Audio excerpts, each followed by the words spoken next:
నిన్ను శపించిన వారిని దేవుడు ఆశ్చర్యపరుస్తాడు. ప్రియమైన స్నేహితుడా, ఈ సందేశం నీ కోసం. నీ జీవితంలో కొందరు నిన్ను అర్థం చేసుకోకపోయి ఉండవచ్చు. కొందరు నీ గురించి చెడు మాటలు మాట్లాడి ఉండవచ్చు. కొందరు నిన్ను శపించి ఉండవచ్చు. కాని ఈ రోజు దేవుడు నీకు చెబుతున్న మాట ఇది: నిన్ను శపించిన వారిని నేను ఆశ్చర్యపరుస్తాను.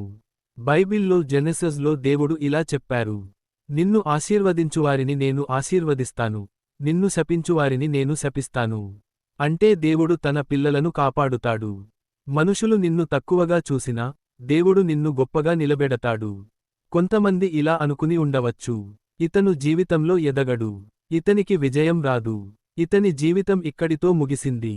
కాని దేవుని యోచనలు వేరు. నిన్ను తక్కువగా చూసిన వారికి దేవుడు నీ జీవితంలో జరిగే ఆశీర్వాదాలను చూపిస్తాడు. బైబిల్లో ఐజాయా ఇలా చెబుతుంది: నీకు విరోధంగా తయారైన ఏ ఆయుధమూ ఫలించదు. దేవుడు చాలాసార్లు ఇలా చేస్తాడు. నిన్ను అవమానించిన వారి ముందు నిన్ను గౌరవిస్తాడు. నిన్ను శపించిన వారి ముందు నిన్ను ఆశీర్వదిస్తాడు.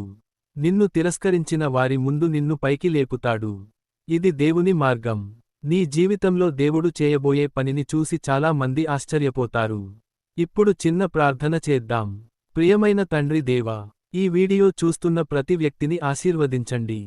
వారి జీవితంలో మాట్లాడిన ప్రతి చెడు మాటను తొలగించండి. వారి జీవితంలో విజయాన్ని, ఆనందాన్ని ఇవ్వండి. యేసు నామంలో ప్రార్థిస్తున్నాము. ఆమేన్.